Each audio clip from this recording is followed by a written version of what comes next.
Muy bien, chicos, feliz jueves. Les prometí que hoy íbamos a hablar sobre el edificio 7, el 11 de septiembre, muchas cosas que nos dicen que nunca debemos olvidar.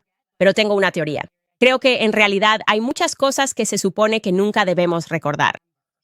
Ya sabemos cómo funciona esto ahora.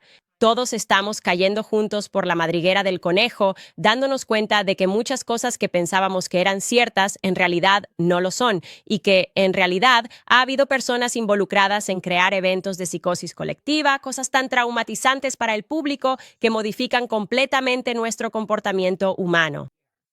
¿Y qué evento más grande? Y por supuesto hablo de mí mismo en ese momento. Soy millennial. Creo que estaba en sexto grado. ¿Qué evento más grande tienes en tu memoria que el 11 de septiembre? Sabes exactamente dónde estabas.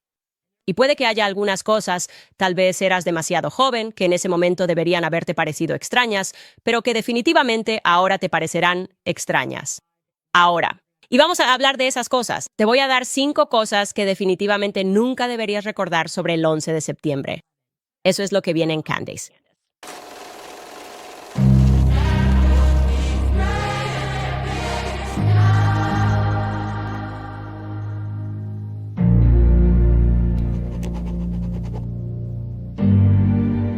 Muy bien. Entonces, ¿cuál fue la psicosis que se formó después del 11 de septiembre?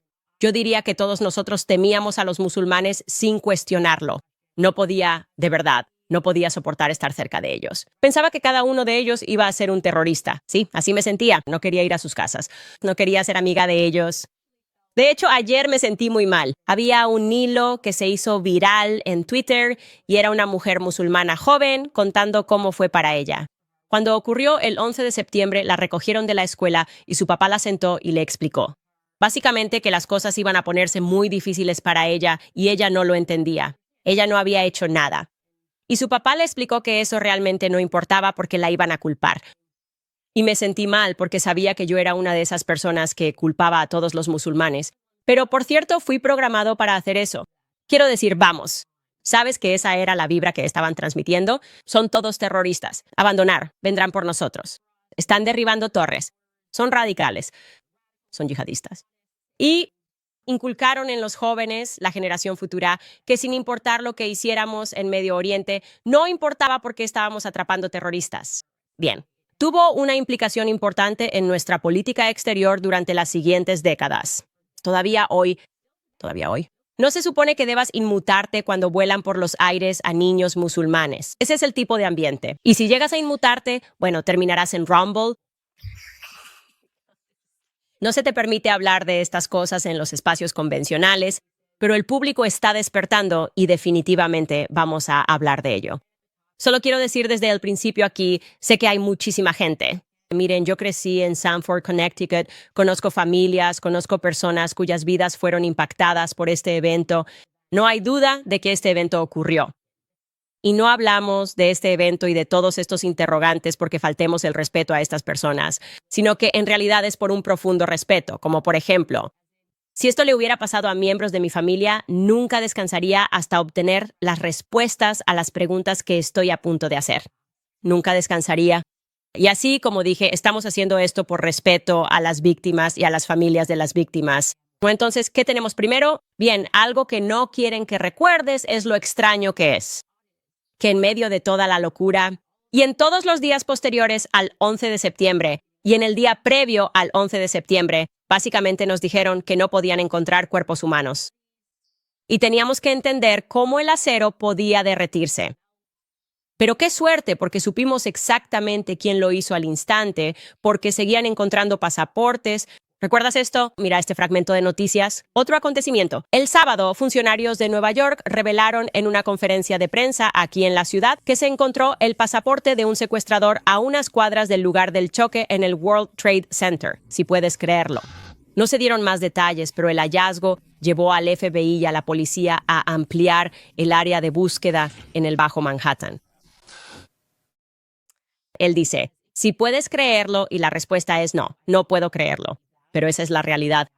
En total nos dijeron que 4 de los pasaportes de los secuestradores sobrevivieron total o parcialmente.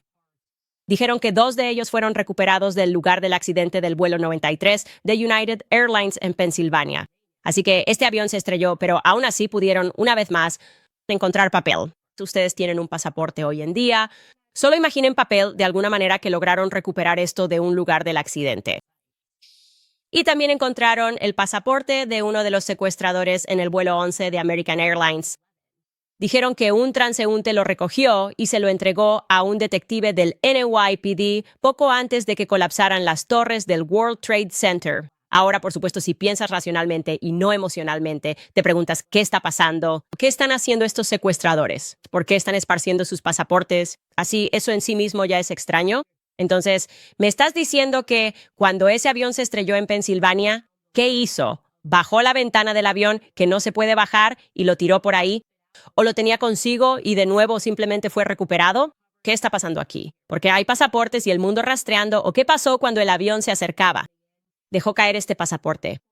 Estaba volando a Nueva York. Hay muchas preguntas ahí, pero de nuevo, se supone que estas son cosas que no debemos recordar. Y si puedes creerlo, entonces supongo que, como dice ese tipo, entonces puedes creerlo. Por supuesto, la segunda cosa, y esta realmente vuelve loca a la gente. Se supone que no debes recordar esto en absoluto. Pero resulta que hubo algunas personas que definitivamente sabían que algo iba a suceder ese día. Algunas personas llegaron listas con sus cámaras para capturar lo que iba a suceder ese día. Por supuesto, de manera notoria, ABC News cubrió el caso de una mujer que miró hacia afuera y vio lo que pronto se determinó que era israelí. Celebrando, dijo ella, celebrando, bailando después de que las torres fueron impactadas. Escucha este segmento. En los días posteriores a los ataques de septiembre, hubo innumerables rumores sobre extrañas coincidencias que rodeaban los eventos. Un informe sobre un grupo de hombres de Oriente Medio vistos la mañana del 11 de septiembre, estacionados justo al otro lado del río desde la ciudad de Nueva York, no ha desaparecido. La investigación sobre su presencia ha llevado a preguntas sobre si Israel estaba realizando espionaje en territorio estadounidense, en suelo estadounidense. Ahora nos acompaña Johnson Miller de ABC con un informe exclusivo esta noche. Así es, Elizabeth. Este es un caso que le tomó al FBI y a la CIA más de 2 meses resolver, mientras 5 israelíes esperaban en la cárcel. Todo comenzó cuando esta mujer observaba las Torres Gemelas en llamas desde su apartamento en Nueva Jersey. Ella notó que había 3 hombres encima de una camioneta, posando para fotografías con las torres ardiendo en el fondo. Y pude ver que estaban como felices.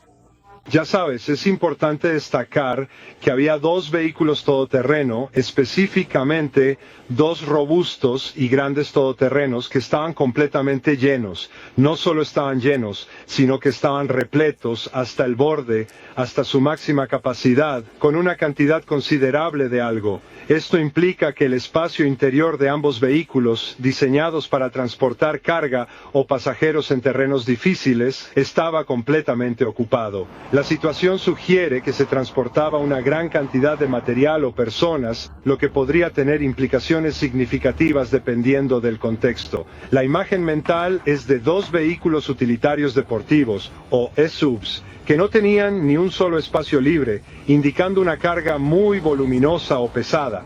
La observación de que estaban llenos de algo es crucial, ya que denota una situación particular que merece atención y podría ser el punto central de una narrativa o un evento importante. Entre 9 y 12 cajas y computadoras. Poco después del arresto, las oficinas de Urban Moving fueron simplemente abandonadas. Casi todo fue dejado atrás. En la cárcel, los 5 israelíes fueron interrogados repetidamente y sometidos a pruebas de detector de mentiras. Stephen Golko era su abogado estadounidense. Les preguntaron si alguna vez habían sido contactados o contratados por alguna comunidad de inteligencia que no fuera de Estados Unidos.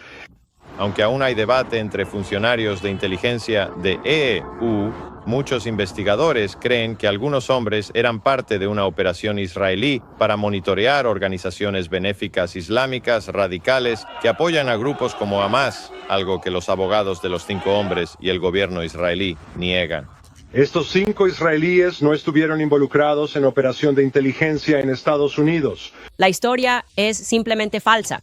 Al final, el FBI concluyó que no había pruebas de que alguno de los 5 hombres tuviera conocimiento previo del plan del 11 de septiembre.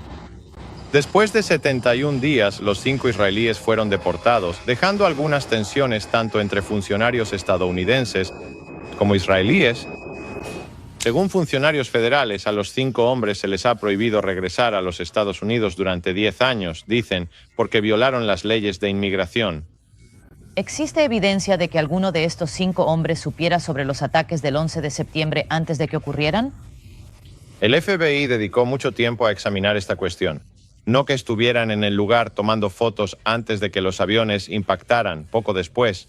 No encontraron pruebas de que alguno de estos 5 hombres revisaron sus antecedentes, registraron apartamentos, revisaron registros telefónicos, etc., tuviera conocimiento previo del ataque. Y aunque el FBI o ciertas fuentes crean que eran inteligencia israelí, no creen que Estados Unidos fuera un objetivo, sino que en realidad investigaban a grupos musulmanes. Ellos creen que, si esto fue una operación de inteligencia de Israel, estaba enfocada en los grupos islámicos y en organizaciones benéficas que recaudan fondos para grupos considerados por Estados Unidos, las fuerzas del orden y grupos terroristas. Cabe señalar que tras el 11 de septiembre, Estados Unidos actuó contra muchos de estos grupos con acusaciones, arrestos, redadas en sus sedes, algo que no había ocurrido antes. Estos son grupos que Israel cree que han financiado a Hamas y otras organizaciones terroristas. Grupos que son responsables de la mayoría de los atentados suicidas allí. ¿Qué puedo decir aparte de que no haré más comentarios? Sabes, simplemente me decepciona que ABC News transmita un segmento tan antisemita sobre nuestro amigo y aliado. Luego estuvo el extraño caso de Odigo. Quizás me hayas escuchado hablar de esto en un episodio anterior. Así que Odigo, y no sé si lo pronuncio bien, era un servicio de mensajería instantánea. Era de propiedad israelí y operado por Israel, con sede a solo 2 cuadras del World Trade Center. Según Haaretz, es una publicación de propiedad israelí. Mira este titular, que fue publicado el 26 de septiembre de 2021. Esto es 15 días después del ataque. 15 días después del 11 de septiembre, Haaretz dice que los trabajadores de Odigo fueron advertidos de los ataques. No lo estoy diciendo yo. Lo está diciendo una publicación israelí y voy a leer este artículo palabra por palabra. Dice, Odigo, el servicio de mensajería instantánea, afirma que 2 de sus empleados recibieron mensajes 2 horas antes del ataque a las Torres Gemelas el 11 de septiembre, prediciendo que el ataque ocurriría. Y la empresa ha estado cooperando con las fuerzas de seguridad israelíes y estadounidenses, incluido el FBI, para tratar de encontrar al remitente original del mensaje que predijo el ataque. En serio, ¿de qué diablos estamos hablando aquí? A partir de entonces, y esto es como 2 semanas después del 11 de septiembre, el vicepresidente de Odigo fue un hombre llamado Alex Diamandis, dijo que los mensajes le decían que algo grande iba a suceder en un periodo de tiempo determinado. Y así fue. Casi a el minuto.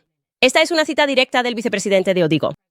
Los mensajes decían que algo grande iba a suceder en un periodo de tiempo determinado, y así fue, casi al minuto. Así que, por la razón que sea, los empleados de Odigo que fueron advertidos no pensaron que debían simplemente pasar ese mensaje a las autoridades. Nuestros amigos y aliados no pasaron ese mensaje a las autoridades, lo cual habría salvado miles de vidas.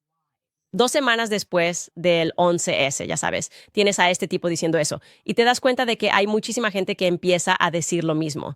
Quizás Israel sabía que esto iba a suceder. Ahora sabemos que hay esta cámara, y luego hubo un informe de CNN que salió el 28 de septiembre de 2001 que reforzó aún más ese hecho. Y de nuevo, te lo estoy mostrando directamente de CNN.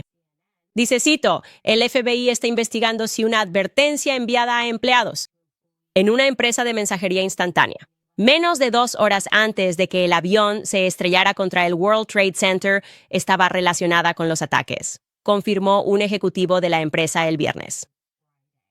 Bien, entonces Alex Diamandis, de nuevo, él es el vicepresidente de Otago, dijo que no había nada específicamente sobre los ataques, es decir, no sabían que iba a ser un avión el que iba a impactar, pero que era sospechoso por la naturaleza de su momento. Él dijo, cito, yo lo describiría como una amenaza y una advertencia. Luego se negó a hacer más comentarios citando investigaciones en curso. Luego había 2 empleados que trabajaban en las oficinas de Otago en Israel, porque tenían una sede en Israel, y dicen que recibieron un mensaje alrededor de las 7 a.m., hora del este, el 11 de septiembre. Después de los atentados, el personal decidió revisar los registros del servidor para determinar el origen del mensaje, y luego la información fue entregada a las autoridades israelíes. Y después de eso, simplemente se perdió el rastro, chicos. Para que tengan una referencia, la primera torre fue impactada a las 8:46 a.m. Ellos recibieron un mensaje a las 7:00 a.m.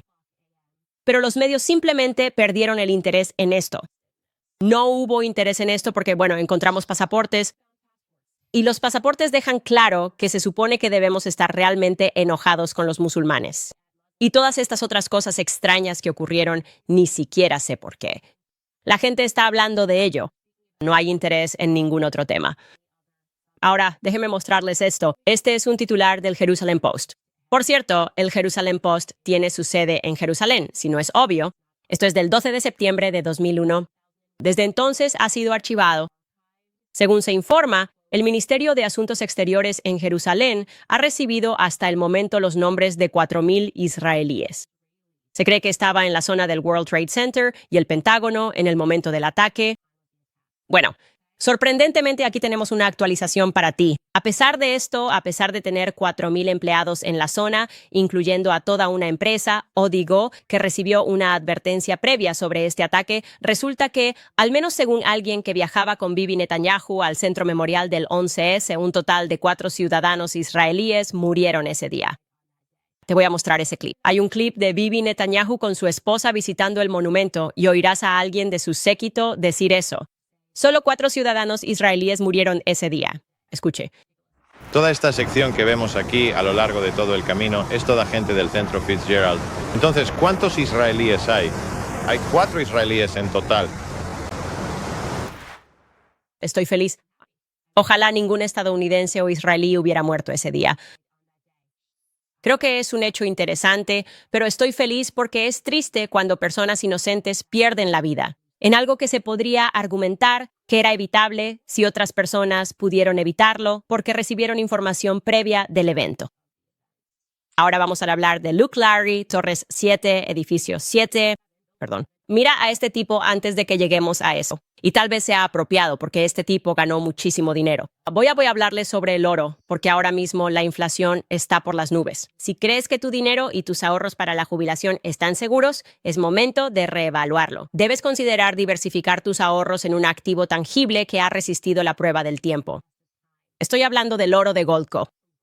Ahora mismo quiero que vayas a Candace. Tienen un equipo increíble que te guiará en cada paso del proceso. Sus expertos te mostrarán por qué Goldco es una de las empresas de metales preciosos mejor valoradas. Goldco es una excelente compañía y apoyan este programa. Para mis oyentes, pueden obtener hasta un 10% de bonificación instantánea en plata en pedidos que califiquen. Sea tengas un IRA y quieras transferirlo a un IRA de oro o simplemente quieras comprar metales preciosos que puedas tener físicamente en tus manos, Goldco puede ayudarte. Solo tienes que ir a Candace. Eso es Candace. Muy bien. Así que hay personas que realmente tienen esa suerte. Eso es lo que tienes que entender. La gente simplemente tiene suerte. Y te lo digo, Larry Silverstein es una de esas personas. Por cierto, puedes comprobar esto y seguir tu propia investigación. Pero yo estaba tratando de averiguar cuál es el trasfondo de este tipo. Y al parecer era dueño de muchos clubes, como discotecas. Y hubo una demanda muy interesante presentada contra Larry Silverstein en 2003. Finalmente fue desestimada por los tribunales. El veterano de la guerra de Vietnam no pudo presentarla en Nueva York. Pero él alegaba que Larry Silverstein, Bill Clinton y otros políticos estaban involucrados en intentar inundar intencionalmente de heroína a Estados Unidos. Muy interesante, pero dejemos eso de lado porque no importa, ya que Larry Silverstein no es conocido por nada de eso hoy en día. Más bien es conocido como alguien que debería comprar un billete de lotería todos los días. Ahora es reconocido como un destacado desarrollador inmobiliario del estado de Nueva York. Debo mencionar aquí que es amigo personal de Bibi Netanyahu, cuyo nombre sigue apareciendo. Todo el tiempo se los digo. Una persona muy bien conectada. Este es Silverstein, conectado con políticos israelíes. Es extremadamente leal a Israel, también amigo de otros primeros ministros como Ehud Barak. Bueno, ¿adivinen qué?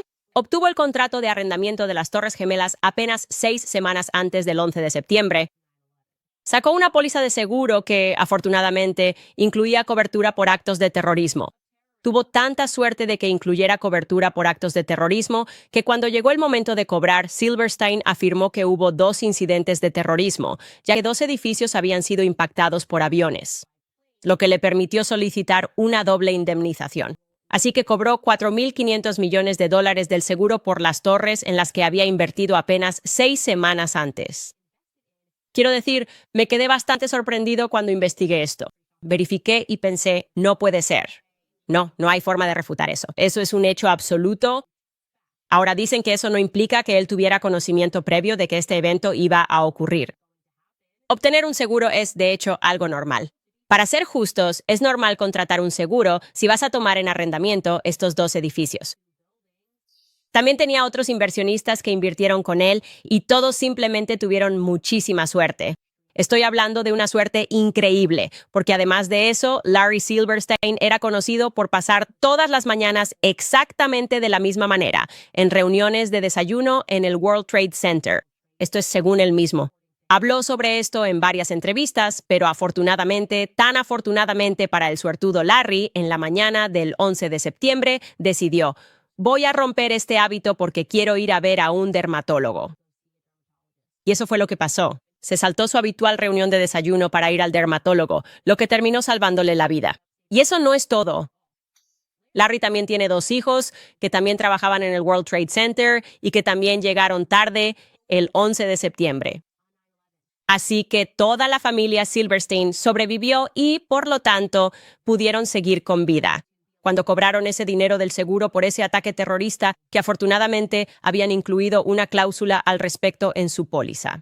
Así que sí, el suertudo Larry. Quiero decir, ¿qué vamos a pensar de todo esto? Mucho de esto ha sido borrado de la memoria colectiva. Por cierto, un video súper extraño. No estoy seguro si lo has visto. A veces cuando hablas de Larry Silverstein, la gente dice, tírenlo, Larry. Y hay una razón para eso. Así que Larry decidió sentarse y hacer todas estas entrevistas sobre el 11 de septiembre después de eso, porque él era la persona que poseía estos edificios. La gente quería escuchar su opinión sobre este terrible atentado terrorista. Y compartió esta historia sobre cómo estaba al teléfono con el departamento de bomberos, porque ya sabes. Es realmente extraño si examinas las imágenes del colapso del edificio 7. ¿Ustedes han visto esas imágenes? Probablemente, tal vez solo voy a refrescarles la memoria porque, y por cierto, no me escuchen a mí. Aquí estoy siendo totalmente conspiranoico. Parece como si hubiera sido una demolición. Quiero decir, he visto una demolición antes. Mira este video del edificio cayéndose. Sí, ahí lo tienes. Y luego simplemente como que colapsa todo de una vez. Sí, ese es un video. De hecho, te voy a mostrar una comparación lado a lado porque de verdad eso parece una demolición controlada. Mira esta comparación lado a lado. Ni siquiera sabes cuál es el edificio 7. Eso es solo una demolición lado a lado y el edificio 7. Así que esto obviamente inspiró un montón de teorías de conspiración que solo se intensificaron con esta entrevista de Larry hablando sobre cómo le dijo al jefe del departamento de bomberos que lo tirara. Ahora te voy a contar lo que él dice sobre por qué dijo eso, pero primero escuchemos a Larry Silverstein, el afortunado Larry, en sus propias palabras. Recuerdo que recibí una llamada del comandante del departamento de bomberos diciéndome que no estaban seguros de poder contener el incendio. Dije, ya sabes, hemos tenido una pérdida de vidas tan terrible. Quizá lo más inteligente sea tirarlo. Y ellos tomaron la decisión de tirarlo y luego vimos cómo el edificio colapsaba.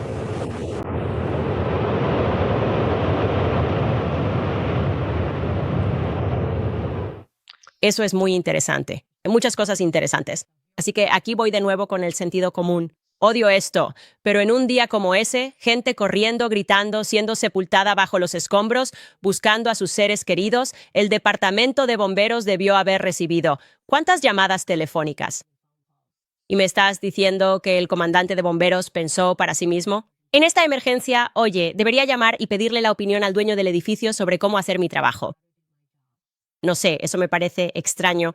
Quizás no soy una persona poderosa en la ciudad de Nueva York porque siempre imaginé que si mi casa se estuviera incendiando y yo no estuviera allí porque estaba en el dermatólogo, convenientemente gracias a Dios, y simplemente se estuviera quemando, no creo que el comandante de bomberos me llamaría y me diría, oye, ¿cuál es tu opinión, amigo? Simplemente se está quemando y entonces yo diría, sí, derríbenla. Es mi trabajo dirigir al departamento de bomberos sobre cómo hacer su trabajo. Me parece raro yo estuviera en contacto con ellos. ¿Eso es algo normal? Quizás lo sea. Quizás esto sea algo de la ciudad de Nueva York. Extraño. Nací en Nueva York y simplemente no recuerdo esa relación tan cercana. Aquí está a quien llamamos. Por lo general, ellos hacen su trabajo y ese día estaban pasando muchas cosas. Pero aparentemente este tipo pensó, déjame llamar al dueño del edificio y pedirle su opinión sobre qué deberíamos hacer con el edificio 7. Y entonces, cuando presionaron a Larry sobre esto, como, ¿por qué dirías derríbenla? Por cierto, en general, ¿derribar qué? Él dijo, solo quise decir como cancelar la operación. Como que está diciendo, quise decir, no enviemos a más personas del departamento de bomberos. No enviemos a más bomberos allí. No queremos más pérdida de vidas. Sáquenlos. Porque de nuevo, esta habría sido su decisión. Eso es lo que él quiso decir. Y luego la gente investigó esa historia y había algunas inconsistencias porque el comandante de bomberos dijo que nunca habló con Larry. Y hay un periodista independiente llamado Luke Rutkowski que decidió confrontar a Larry sobre su historia, que no coincidía con la memoria del jefe de bomberos. Escuchen esto. Esta es para Larry Silverstein. La última vez que hablamos, señor, le pregunté si podía abordar algunas teorías de conspiración del 11S de las que se le acusa. Lamentablemente, su respuesta generó aún más teorías. Quiero decir, para que conste, todos conocen sus infames comentarios en PBS, donde usted dijo, genial, el edificio 7. Su respuesta oficial fue que se refería a los bomberos. Mi pregunta es, estaba bastante claro que se refería al edificio, y si eran los bomberos, ellos ya estaban fuera del edificio para las 12. Porque las tuberías de agua estaban rotas, haga la pregunta, y el jefe de bomberos con el que usted dijo haber hablado, el jefe de bomberos Grow, niega haber hablado con usted ese día del 11 de septiembre. ¿Puede responder esas preguntas y abordar las teorías en su contra? Sí, todos están... Bueno, tengo miles de páginas de testimonios. He dado mi palabra durante muchos años. Y usemos la sesión de hoy para eso. ¿Está usted al tanto de testimonios sobre bombas en el edificio antes de que colapsara, señor? ¿Está usted al tanto de ese testimonio? Señor, hay un testimonio del general Barak. Señor, no tiene que tocarme. Escuche, me voy a retirar. Todo lo que estoy haciendo es una pregunta. No tengo por qué ser expulsado. Es una pregunta legítima. No tienes que ponerme las manos encima. Pero lo único que digo es que no lo soy. Estoy aquí. La pregunta no fue respondida, por eso acepté. A Larry Silverstein le dijeron que no fuera a trabajar. Por eso él, su hija y su hijo nunca se presentaron a trabajar el 11 de septiembre. Puso una póliza de seguro sobre los edificios. Reuters, haz tu trabajo. Por favor, haga algunas preguntas. Bueno, obviamente Luke está loco. No es apropiado hacer preguntas. Larry realmente tiene mucha suerte. Igual, tremendamente. Afortunado. ¿Y qué pasa si recordó mal la historia sobre hablar con el jefe de bomberos y decirle que lo tire? Ya sabes, estas cosas pasan en una tragedia donde recuerdas haber hablado con alguien que tal vez no recuerda haber hablado contigo o lo que sea. Nuevamente, el propósito de este episodio es contarles las cosas que necesito que olviden, porque estoy harto de estas teorías de conspiración. Sabes, por otro lado, hay personas que realmente tienen tan mala suerte. Y un ejemplo de eso. Así que te están diciendo, escucha, solo tienes que creer en su suerte. Larry, el afortunado. Pero la BBC realmente solo tuvo mala suerte cuando accidentalmente informó que el edificio 7 había caído 23 minutos antes de que cayera. ¿Y qué? Te lo acabo de mostrar. Sí, ya habían informado 23 minutos antes de que cayera, que ya había caído. Y ya tenían la excusa preparada de por qué se cayó, a pesar de que no fue impactado por un avión. De todos modos, escucha el informe que salió 23 minutos demasiado temprano. Más sobre el último edificio que colapsó en Nueva York. Quizás lo escuchaste hace unos momentos y de hecho así fue, precisamente como lo esperábamos. Aparentemente, las torres del World Trade Center lo fueron. Y parece que esto no fue resultado de un nuevo ataque. Fue porque el edificio había sido debilitado. Durante el ataque que ocurrió esta mañana se observó una gran actividad. Bueno, el edificio había sido debilitado. Ya sabes cómo es a veces, como cuando tu casa está en llamas y entonces la casa de al lado simplemente se derrumba por completo. ¿No? ¿Hola? ¿Nadie ha visto nunca ocurrir esa situación? Bueno, a veces, si hay una casa en llamas, también la casa del otro lado de la calle puede estresarse y sentirse fundamentalmente debilitada. Y Larry dice, para tirar de él, ya sabes, esto es simplemente, no tiene sentido perder más vidas. Y él dice eso también. No sabemos quién, no importa, porque está en una cita con el dermatólogo. De cualquier modo, sigamos adelante. Simplemente siento que esto se está volviendo una locura. No importa que hayan informado un poco antes, tenían una excusa perfectamente válida. Dijeron que copiaron el informe de otra publicación, Reuters. Reuters lo dijo primero, lo cual realmente no responde a la pregunta de por qué alguno de ellos lo dijo primero. Antes de que la torre realmente hubiera caído, dado que la torre no estaba justo al lado, también había edificios entre medio que no se cayeron, pero esta torre sí. ¿Sabes? En realidad hay algo interesante que deberías saber en caso de que no lo hayas investigado sobre el edificio 7, el World Trade Center, edificio 7. ¿Sabes quiénes eran los inquilinos? O sea, ¿quién trabajaba allí en ese momento? Bueno, estaba la CIA, el Departamento de Defensa, el Servicio Secreto, el IRS y la SEC. Todo eso era lo que ocurría en ese edificio, además de otros bancos de inversión multinacionales. Muy interesante. Esa torre cayó en menos de 7 segundos como una implosión de manual, por decirlo de alguna manera, a pesar de que no fue impactada por un avión ni tenía ningún tipo de daño estructural. Simplemente se vino abajo. Sí, es como que ni siquiera sabes cuál de estos es. Se supone que ese es el edificio 7, pero sí, eso fue lo que pasó. Y como dije, eso se reportó 23 minutos antes de que siquiera ocurriera. ¿Quién podría haberlo imaginado? ¿Quién podría haber tenido tan mala suerte como para predecir accidentalmente que iba a caer? Pero luego cambiemos de nuevo, porque hay personas que realmente tienen esa suerte. Volvemos a la suerte otra vez. Fue una mala suerte, pero luego fue buena suerte porque el Pentágono, ahora eso sí que es algo realmente interesante. Y esto es realmente la quinta cosa que voy a tener que pedirles a todos ustedes que simplemente olviden, ¿de acuerdo? Muchas cosas extrañas sobre el Pentágono. Ese día sucedieron muchas cosas extrañas, pero debes saber que antes el Pentágono estaba siendo auditado. Y habían perdido, y en realidad siempre han hecho esto desde entonces, $2,3 billones. Ups. Sé que seguimos cobrándoles impuestos y los cobrábamos por cosas como la NASA, que se ha convertido en un presupuesto negro, y por guerras en el extranjero que realmente no son tangibles. Pero luego llega el momento de hacer una auditoría. Entonces, la manera en que funciona esa auditoría es que se supone que el Departamento de Defensa debe auditar el Pentágono. Así que me estás siguiendo aquí. La oficina del Departamento de Defensa estuvo en el World Trade Center. Y entonces están auditando en el edificio 7, ¿a dónde fueron los $2,3 billones? Y emitieron un informe, o el Departamento de Defensa, diciendo que no nos van a dar ninguno de los archivos. No podemos decir ni justificar estos $2,3 billones. Teníamos a Donald Rumsfeld diciendo algo como, bueno, ya saben, la tecnología está cambiando, y aquí en el Pentágono seguimos haciendo las cosas a la antigua. Y a la antigua simplemente no podemos encontrar $2,3 billones. Y te imaginas ambas cosas. El World Trade Center, donde estaban haciendo la auditoría, desaparece y luego el Pentágono es impactado por un avión perdido. Avión, lo sé. Esto es tan extraño. Así que había toda esta gente que decía, sí, ¿por qué no hemos visto un avión impactándolo? ¿Recuerdas esto? ¿Recuerdas haber estado vivo para esto? Simplemente mirabas el edificio y solo había como un agujero en el medio. Nos dijeron que un avión lo había impactado. Y lo interesante es que, de hecho, CNN tenía un reportero en el lugar ese día que pudo acercarse después del choque y reportó que no había ningún avión. Por cierto, solo transmitieron esto una vez y luego fue borrado de la memoria colectiva. Así que voy a mostrarte lo que dijo este reportero, quien pudo acercarse al edificio del Pentágono después de que supuestamente fue impactado por un avión. Escucha esto.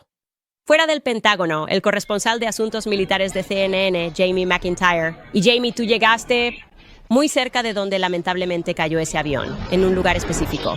Así es, Judy. Hace un rato caminé justo hasta el costado del edificio. Los bomberos todavía estaban tratando de apagar el incendio. Por cierto, el fuego todavía sigue ardiendo en algunas partes del Pentágono. Y eché un vistazo al enorme agujero que hay en el costado. Pero tras mi inspección de cerca, no hay evidencia de que un avión se haya estrellado en ningún lugar cerca del Pentágono. El único sitio es el propio costado del edificio que está colapsado. Y como dije, las únicas piezas que quedan, que puedes ver, son lo suficientemente pequeñas como para que puedas levantarlas con la mano. No hay grandes secciones de cola, secciones de alas, fuselaje, nada de eso en ningún lado. Sí. Y no nos mostraron nada durante años. Mucho de esto estaba clasificado. Y además, lo que es realmente interesante es que decidieron confiscar 82 videos de personas que solo tenían grabaciones de CCTV, como la estación de gasolina al otro lado de la calle. Los agentes del FBI fueron allí y se aseguraron de ello. En los primeros minutos después de este ataque, confiscaron todas las grabaciones alrededor de este avión que supuestamente impactó contra el Pentágono. Y hubo militares que estuvieron allí ese día, que juraron haber escuchado un misil, dijeron que habían vivido allí, que habían combatido en el extranjero. Era inconfundible el sonido de un misil, y ese día escucharon un misil. Y por cierto, les voy a mostrar el edificio del Pentágono aquí después del avión.